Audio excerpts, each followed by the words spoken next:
few cabins over on this side we're going to talk about kind of generally all together. There was a period of Yosemite National Park's history before there was a National Park Service. So we had the Yosemite Grant. Abraham Lincoln signed it, 1864, by the valley, a mile back on the rim, and the Mariposa Grove, which is back up here. And everything else was available for homesteading, including Wawona. That's why we still have private ownership here in Wawona. So it ended up that prior to them having a National Park Service, they had protected lands, but no one to protect it. So they're like, federal government, okay, what should we do? Maybe we should have soldiers protect it. They didn't have rangers then. They didn't have that department. And so every spring in April or so, 2 cavalry battalions would trot out from San Francisco.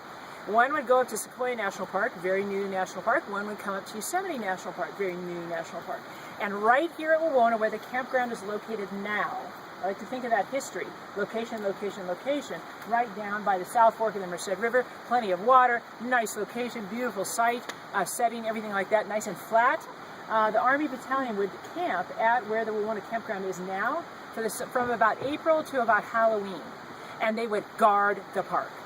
Now, if you had to choose between fighting in the Spanish-American War or guarding Yosemite, what would you choose? The war, for sure. Come on. The war? Yeah. Okay, someone says the war, right here. He would. This was considered very good duty, okay? Yeah. Oh, hell yeah. So you get to come to Yosemite, okay, you can't graze your cows, oh, you can't log that down, oh, you can't, you can't mine in here, all these different things. And like I said, early on, there was a lot of people who said, man, this is not good. I own this property, I should be able to do whatever I want on it. Well, the idea of the national parks was fairly new.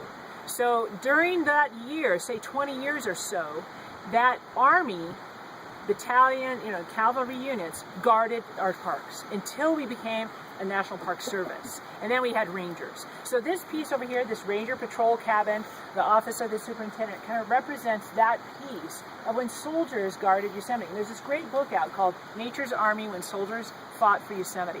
And it's a little bit about that piece of our National Park Service history. 3 of the years that soldiers were here, it was buffalo soldiers.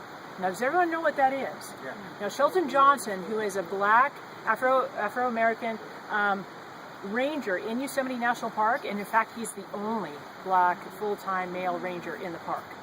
And he's a very eloquent, elegant, tall, slender, wonderful guy. So articulate, so educated.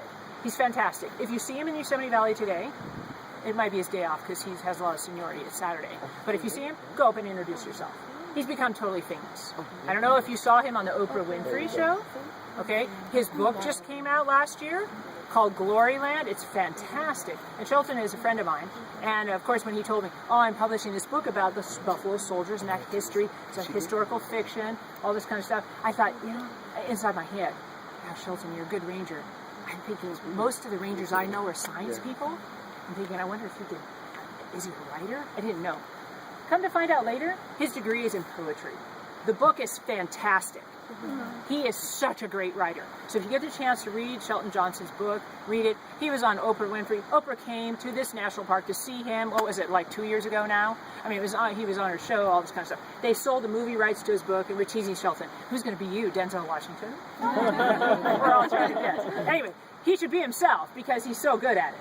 But if you see Shelton, anytime you're in Yosemite, please go talk to him. He is amazing. And Shelton told me a story that is worth... Let's go back again. Okay, what was a buffalo soldier? Okay, Shelton has told me a lot of information about this, and he's researched it a lot.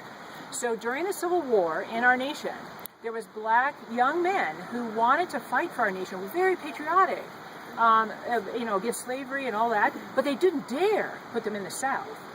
So they took those battalions of black soldiers and put them under a commanding officer and sent them a lot to the West. So the Philippines, Spanish-American War, out here to the Native American areas. It must have been very conflicting for them to be people of color fighting people of color. It must have been really tough. And I've talked to Shelton a little bit about that, and his perspective on it. So the Buffalo Soldiers, the Oglala Sioux, saw the tenacity and strength of those young, black gentlemen, and their texture of their hair reminded them of the fur of the bison, which they revered.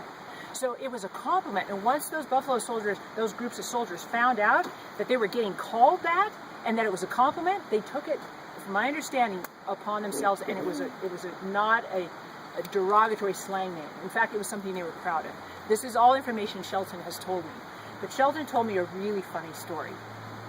So he's researched all this history about the Buffalo Soldiers when they were in Yosemite and everything, these units and everything, and there's actual pictures of them standing like guarding the Mariposa Grove and all this kind of stuff on their their horses and everything, and they look very regal in their outfits and everything.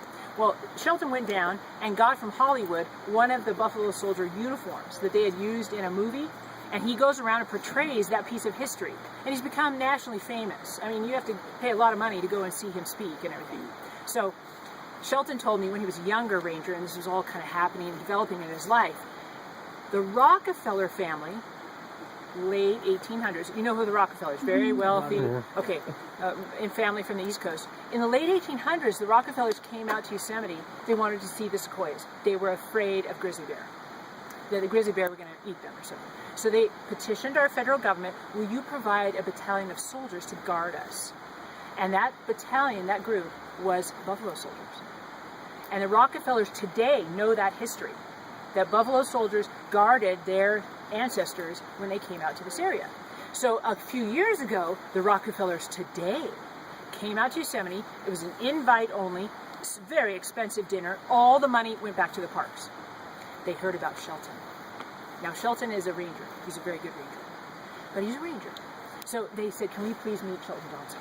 So the Rockefellers got to meet Shelton, right? And in the first 5 minutes, they were totally enchanted. Shelton is so articulate, he's so gracious. You just want to hang out with him for hours, right? And they said, Shelton, it would be such an honor to have you up at the podium with us tonight at the dinner. So he was invited to this really expensive dinner with the Rockefellers. So here's Shelton sitting up with the Rockefellers, right? And he said he was sitting there, Shelton told me this story, and way in the back of the room, where the waitresses and waiters are coming in and out with all the food and everything, is the park superintendent. Like the big guy, right? And he's way in the back. And here's Shelton up here in front. And I said, Shelton, what happened? He said, across the room, he went like this to me. I said, and what did you do? And he said, I went like this. Shelton is great. If you ever get a chance to see him speak, buy his book, read it, meet him in the valley, go talk to him. He's a fantastic resource, a wonderful ranger friend of mine. So Shelton Johnson, and he's totally famous. So this piece represents that history. Buffalo Soldiers. When the parks were guarded by, instead of rangers, once we had the Park Service, then this was the Ranger Patrol cabin. We're going to go look at the jail, and then we're going to go walk back across. I want to